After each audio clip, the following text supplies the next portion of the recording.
علامه ابن کثیر چی میگفت؟ سعی علامه ابن کثیر چی خوب میگه؟ علامه ابن کثیر در تفسیر خود میگه که در این مقام میگفت در این مقام ما مذهب سلف صالح را میگیریم. میگفت که ما در این قسمت اونمو مذهب اعتقادی، یکی مذهبای فقهی فکرتان باشه، یکی مذهب فقهی هست حنفی و شافعی و مالکی و حنبلی، یکی مذهب اعتقادی که است که باز معتزله و مشم جبریه و قدریه و یا که از کلش اهل بدعت هستن، اهل سنت که هستن یا باز به ضد اهل بدعت استعمال شدن. از این خاطر اهل سنت در مسائل اعتقادی فرقه ها و گروه ها و گروپ ها ندارن، یا با مذهبی که رسول اکرم صلی الله علیه و با عقیده که رسول الله صلی الله علیه و صحابه بود با مو باشی، یا در فرقه های گمراه خود داخل بود.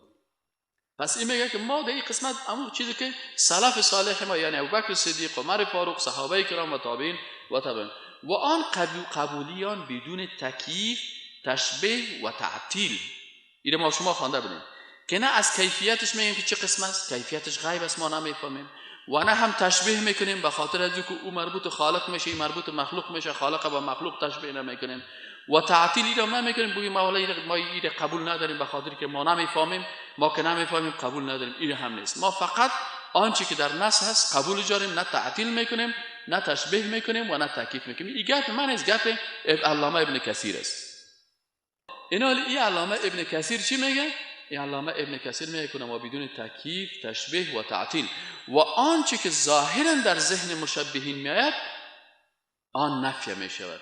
از این خاطر آنچه که در ذهن مشبهین، کسایی که در ذهنشان تشبیه هست، خالق با مخلوق تشبیه میکنن، مجرد که ید خالق یاد شد فوراً دست خود پیش میکنن، این وقتی که دست خود پیش کرد تشبیه کرد. پس از این خاطر میگه که او چیزایی که مردمایی که تشبیه میکنن او هم چی میشن؟ نفی میشن. زیرا الله سبحانه و تعالی میفرماید لیس کمثله شیء و هو السمیع البصیر، مثل الله هیچ چیز نیست. آنچه که مربوط الله هست به غیب است، از او خاطر شما در غیبیات زیاد مداخله نکنین، زیاد دو گپ نزنین، زیاد سر از او چیز نکنین که براتون مشکل پیدا میشه.